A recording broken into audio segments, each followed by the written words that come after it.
అవుతుంది. ఏడ చచ్చారు ఎదవలో. రే దున్నపోతులారా, సుల్తాన్ వస్తున్నాడు రా, స్నానం చేసి తొందరగా రండిరా. వీళ్ళు డప్పు కొడుతున్నారా, డప్పు కొడుతున్నట్టు నడుస్తున్నారా? ఏం వినిపించవట్లేదు. ఆపండి ఆపండి ఆపండి ఆపండి ఆపండి. ఎరా కింకాంగు, వీళ్ళు కొట్టే కొట్టుడు చెవికి అస్సలు లెక్కట్లా. చెవుడు తుప్పదిలిపోయేలా కొట్టమను. సుల్తాన్ వచ్చే ముందు ఎక్స్ట్రా చెక్ దొబ్బే. సుల్తాన్ వచ్చే లోపల పనులన్నీ ముగించండి రా.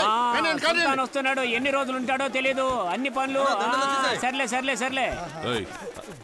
అంటే అయ్యగారు అన్నదానం చేస్తున్నారు కదా, చికెన్ బిర్యానా మటన్ బిర్యానా అని అడుగుతున్నారు. అది కాదు ఇంకేంటి? అయ్యగారితో కొంచెం మాట్లాడాలి. అలాగా, రండి.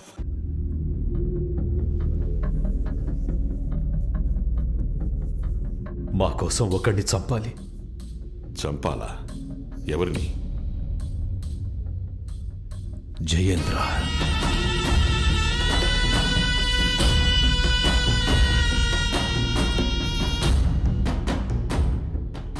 వ్యవసాయం నమ్ముకొని బతుకుతున్న వాళ్ళమయ్యా మేము. 4 సంవత్సరాలకు ముందు మీ పొలాలు రాసివ్వండి, కావలసినంత డబ్బిస్తాను అన్నాడు. మేం కుదరదని చెప్పాం. వ్యవసాయం చేస్తానని పొలంలోకి దిగకండి, పొలంలో కాలు పెట్టకండి అని మీ ఊరోళ్ళకి ఒకసారి చెప్తే అర్థం కాదా? ప్రాణాలనైనా ఇస్తారు కానీ భూముల్నివ్వరా? వాడి మాట వినకుండా పొలంలోకి దిగిన వాళ్ళని చిన్న పెద్ద అనే తేడా లేకుండా అందరినీ తగలబెట్టేశాడు. ఇక మీ ఊళ్ళో ఏ నా కొడుకు వ్యవసాయం చేయడానికి వీల్లేదు. కాదని చేస్తే మరణం. మరణమే.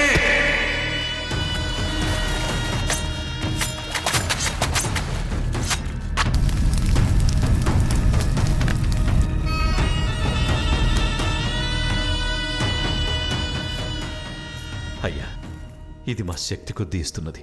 మా పిల్లల తాళిబొట్లు, నేను చెమటొడ్చి సంపాదించిన డబ్బు. వీటిని తీసుకొని వాడిని ఎలాగైనా సరే చంపి పాతేయాలయ్యా. మేమంతా కలిసి పోలీసు, కలెక్టర్, ఎమ్మెల్యే, ఎంపీ అంటూ అందరినీ సాయం చేయమని అడిగామయ్యా. ఎవరూ ముందుకు రాలేదయ్యా.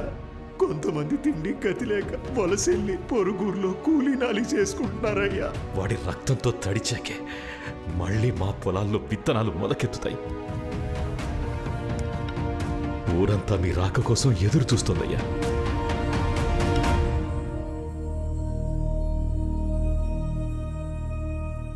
వాడెవడో ఎలాంటి వాడో నాకు తెలియదు, కానీ మీ పొలాల్ని, మనుషుల్ని నేను కాపాడతాను. మీ ఊర్లో మళ్ళీ వ్యవసాయం జరుగుతుంది. ఇది సత్యం. మీరు అడుగుతున్న సహాయం చేస్తున్నందుకు మీ పొలంలో పండే గుప్పిడి ధాన్యం ఇవ్వండి చాలు.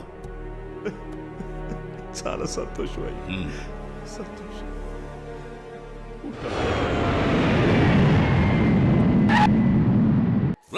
సుల్తాన్ ఎయిర్పోర్ట్ లో దిగాడంట. త్వరగా వాటిలో కానీ రా. అమరావతిలో ఏదో ఒక చిన్న ఊరు, ఎవరో కూడా తెలియదు. ఇది ముఖ్యమని ఆలోచించండి. చాలా ముఖ్యం మన్సూర్. మనం లెక్కలేనన్ని పాపాలు చేస్తున్నాం. ఎప్పుడైనా మంచి పని చేయడానికి భగవంతుడు ఇలాంటి అవకాశాన్ని ఇస్తాడు. పాపాన్ని తగ్గించుకోవాలి కదా. మాటిచ్చేశాను, నిలబెట్టుకోవాలి.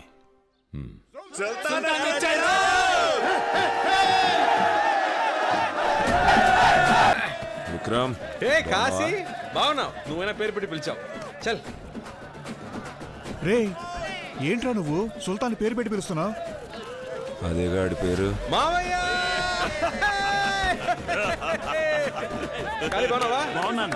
ఏంటి? బాగున్నాను. బాగున్నాను. నాన్న ఎందుకు లేరా? నాన్న బాగున్నారా? బాగున్నాను. నువ్వెలా ఉన్నావు? నేను బాగున్నాను. ఎవర్రా కాల్గే గ్యాంగ్? దింపండ్రా దింపండ్రా. అంటున్నాడు నిజమేనా? ట్రెండేరా దించండి. ఎవర్రా దాక్కుంది? నువ్వేగా దాక్కున్నావుగా. లైట్ గా భయం వేసింది మచ్చా. ఈయన గాడ్ ఫాదర్. నమస్కారం ఫాదర్. బాగున్నావా? 2 ఏళ్ల తర్వాత వచ్చావు. ఈసారి ఎన్ని రోజులు ఉండబోతున్నావు? ఆర్ని ఇటు మనిషా పోలకుండా అనుకున్నా. వారం రోజులు. ఒక వారం రోజులు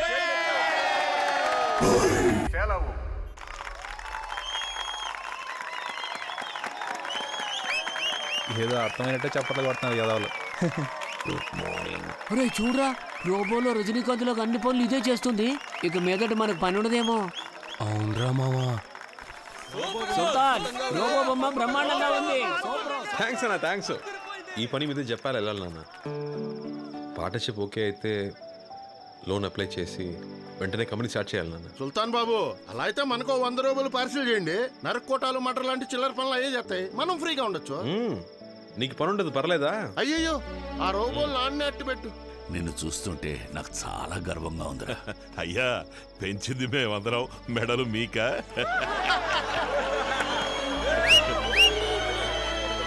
సుల్తాన్ ఇక్కడ ఉన్నంత వరకు నేను ఇంటికి రానని చెప్పాను కదే, పెట్టవే ఫోను. మచ్చా, మనం ఆర్డర్ చేసిన పిజ్జా వచ్చింది. అర్జెంటుగా డబ్బాలు లాక్కో. ఈ గుంపు మింగేసడానికి మనకే మిగలదు. మీ అమ్మ నిన్ను ఇలా చూడాలని ఎంతో తప్పించిపోయిందయ్యా. కానీ చెప్పు, వచ్చి ఎవరినైనా చంపేయాలి, నరికేయాలి, లేచి రారా అని వాడికి చెప్పని చెప్పు. కాళ్ళు చేతులు పడిపోయినా లేచి వస్తాడు. శారదమ్మా,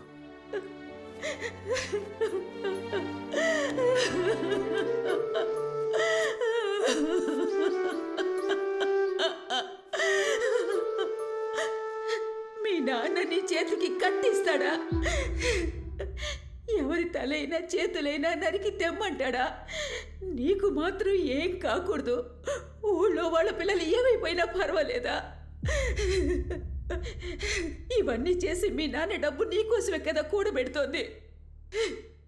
ఇలా మీ నాన్న కూడబెడుతోంది డబ్బు కాదయ్యా, పాపం. ఆ పాపం మాకొద్దయ్యా. నా బిడ్డ ప్రాణాలు మాత్రం కాపాడివ్వండయ్యా. బ్రతుకుంటే గచ్చి తాగైనా బ్రతుకుతాం.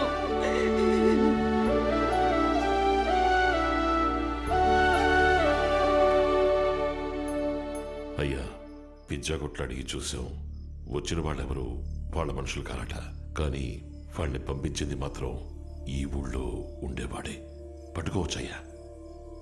ప్రాబ్లం అది కాదు మన్సూర్. అబ్బాయి ఇక్కడ ఉన్నప్పుడు వాడి ముందు ఇలాంటివి జరిగి ఉండకూడదు. వాడచ్చు వాళ్ళమ్మ మహాలక్ష్మిలాగే పోత పోసినట్టు.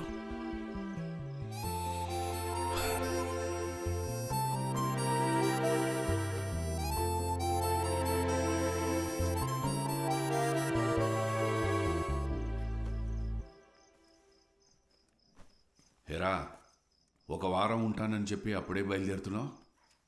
ఓహో, గర్ల్ ఫ్రెండ్ ఫోన్ చేసిందా ఏమిటి? చేసే ఉంటుందిలే, బాంబేలో ఉంటున్నావు కదా, ఇవన్నీ సహజం.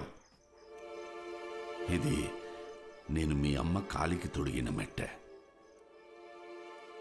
నా జీవితంలో నేను తలదించుకున్నది తన కాళ్ళ దగ్గరే. ఏ ఒక్కరూ తనకు ఎదురు చెప్పలేరు. తను నా మహారాణి. అలాంటి అమ్మాయిని నీ కంటపడితే ఇది ఆ అమ్మాయికి తొడుగు. నీ మనసులో అలాంటిది ఏమీ లేదు అని చెప్పు. నాకు తెలిసిన అమ్మాయి ఉంది, వెళ్ళి చూద్దాం. ఏం మాట్లాడుతున్నారు నాన్న మీరు? రక్తంతో బతకడం అలవాటు అయిపోయిందా? చాలామంది దెబ్బలు తగిలి హాస్పిటల్లో ఉన్నారు. ఒకటి ప్రాణాలు పోయేలా ఉన్నాయి. మీరు నా పెళ్లి గురించి మాట్లాడుతున్నారు. కాస్త బయటికి వెళ్ళి చూడండి నాన్న.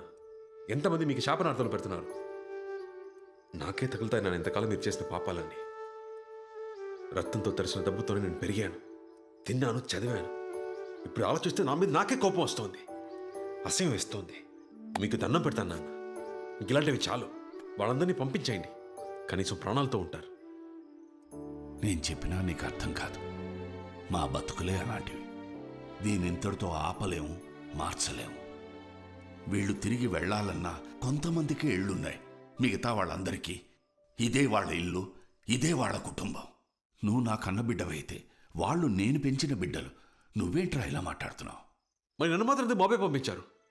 నన్ను మాత్రం ఎందుకు చదివించారు? నా వయసులో ఎంతమంది ఉన్నారు అక్కడ. వాళ్ళని మీ కొడుకులు అనుకుని ఉంటే వాళ్ళు బాగుండేవాళ్ళుగా. ఇవాళ శారదమ్మ నన్ను హాస్పిటల్లో అడిగింది, మీ నాన్న మీ చేత కత్తి పట్టిస్తారా అని. ఇవాళ శారదమ్మ చూసిన చూపు జీవితాంతం మర్చిపోలేనన్న. నేను రేపు వెళ్ళిపోతాను నాన్న, ఇంకెప్పటికీ రా.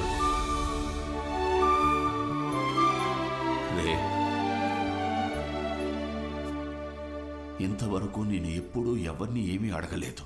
కొడుకు అనే హక్కుతో అడుగుతున్నాను. నువ్వు ఎక్కడికైనా వెళ్ళు, కానీ ఆఖరికి నువ్వు చేరాల్సిన చోటు ఇదే అయి ఉండాలి. వీళ్ళనెప్పుడూ రౌడీలుగా గుండాలుగా చూడొద్దు. వీళ్ళు నిన్ను సుల్తాన్ సుల్తాన్ అంటూ నీకోసం ప్రాణాలైనా ఇస్తారు. వీళ్ళకి ఏదైనా సమస్య వస్తే అండగా నువ్వు నిలబడు. నా మనసుకు అది చాలుగా.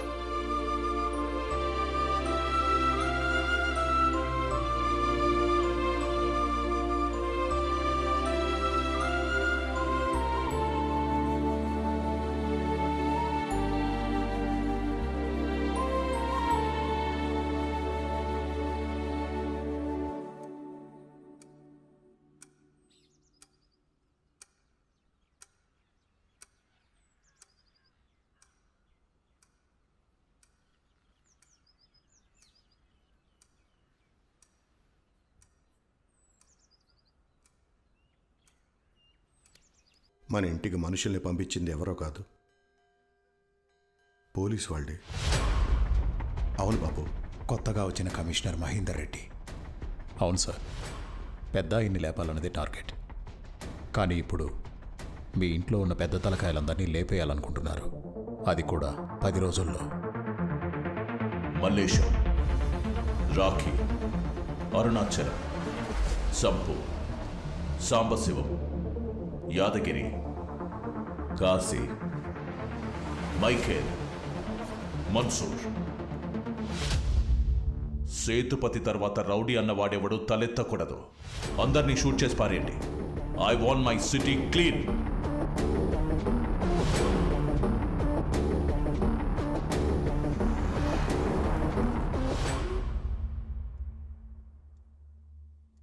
ఎన్కౌంటరా? కాదే, నాకు గ్యాంగ్ వార్ అని చెప్పారే. సేతుపతి వాళ్ళ ఇంటికి రౌడీల్ని పంపే ధైర్యం ఈ ఊళ్ళో ఎవరికీ లేదు. వచ్చింది పోలీసులే, నాకు తెలుసు. సుల్తాన్ ఉన్నంతవరకు ఏది వద్దని చెప్పారు కదా, ఎందుకు తొందరపడ్డారు? ఇప్పుడున్న గొడవలు చాలావా? నువ్వు ముంబైలోనే కదా ఉండేది, నీకు దీనికి ఏ సంబంధం లేదు. బయలుదేరు. పోరా.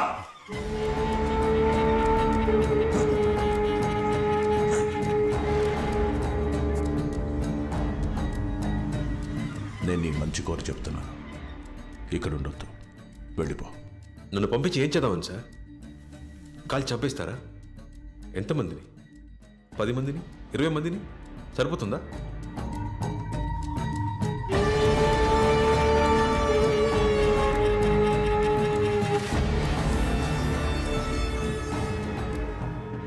నాకు తెలిసిన ఈ విషయం వాళ్ళకి తెలిసి ఏమవుతుందో మీకు తెలుసు. వాళ్ళ కానిస్టేబుల్ అయినా ఒకటే, కమిషనర్ అయినా ఒకటే. బెదిరిస్తున్నావా? మీ నాన్న స్థానంలోకి రావాలనుకుంటున్నావా? లేదు సార్, అవకాశం ఏమంటున్నాను. మీరు వాళ్ళని చంపాలనుకుంటున్నారు, నేను వాళ్ళని మార్చాలనుకుంటున్నాను. వాళ్ళనా? వాళ్ళని మార్చలేవు. వాళ్ళ మీద వారానికి 100 కేసులు వస్తున్నాయి. మారుస్తావా? వైలెన్స్ వాళ్ళ రక్తంలోనే ఉంది. వైలెన్స్ వాళ్ళ రక్తంలో లేదా సార్, వాళ్ళ బ్రెయిన్లో ఉంది. నట్లు బోల్ట్లు ప్లేట్లతో తెలివి ఫీలింగ్స్ లేని రోబోట్ని కూడా నేను చెప్పింది చెప్పినట్టు చేయించగలను. నా మంచి చెడు చూసి నన్ను పెంచిన వాళ్ళు నా మాట విని నేను చెప్పినట్టు చేస్తారు. వాళ్ళు ఇలా అయిపోవడానికి మా నాన్న కూడా ఒక కారణం సార్. అందుకే వాళ్ళని మార్చాలనుకుంటున్నాను. ఒక అవకాశం అండి సార్. నువ్వు మహాభారతం చదివావా? మహాభారతంలో కృష్ణుడు 100 అవకాశాలు ఇచ్చినా కౌరవులు మారలేదు. ఆయనే వాళ్ళను చంపేశాడు.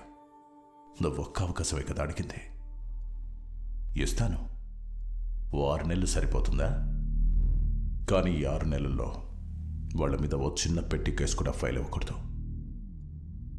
ఏ స్టేషన్లోనూ ఏ ఒక్కరి మీద ఒక్క కేసు కూడా ఉండకూడదు. జరిగే పనేనా?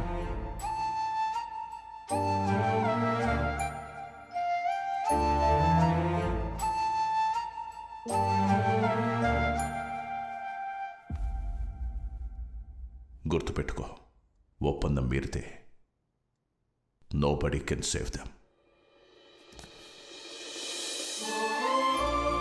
మహాభారతంలో కృష్ణుడు పాండవుల వైపు నుంచున్నాడు. అదే కృష్ణుడు కౌరవుల వైపు ఉంటే వాళ్ళకి నేనున్నాను. అదే మహాభారతాన్ని ఒకసారి యుద్ధం లేకుండా ఉంచుకోండి సార్.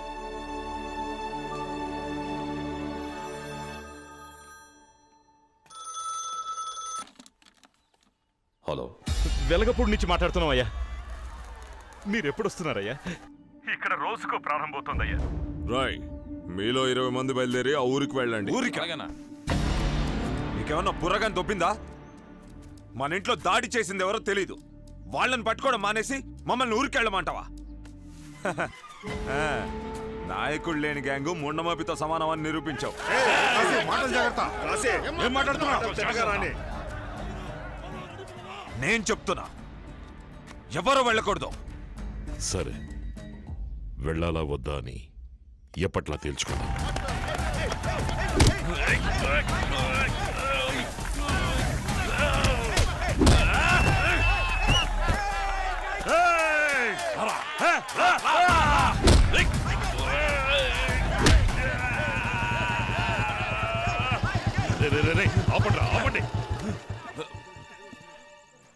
ఎందుకు ఆగారు? పర్లేదు కానివ్వండి. అది కాదు బాబు, బాగా ప్రాక్టీస్ చేసి అందరినీ కొట్టండి, నరకండి, చంపండి. ఆయనపై 3 రోజులు కాలేదు ఇంకా. మీరు అసలు మనుషులేనా? ఇలాంటి పనులు చేసి ప్రశాంతంగా తిండేలా తింటున్నారు. రక్తం వాసనకి వాంతి రావట్లా? ఇక్కడికి వచ్చేటప్పుడు ఎంతో ఆనందంగా వచ్చాను. ఇప్పుడు అసలు ఎందుకు వచ్చానని ఉంది. ఇప్పుడు చెబుతున్నాను వినండి. నేను ఇక్కడ ఉన్నంత వరకు ఎవరైనా కత్తి చేత పట్టారో ఆ నిమిషం మీరెవరో నేనెవరో. నేనున్నంతకాలం ఈ గడప తొక్కను, మీ మొహాలు అసలు చూడను. తప్పుకో.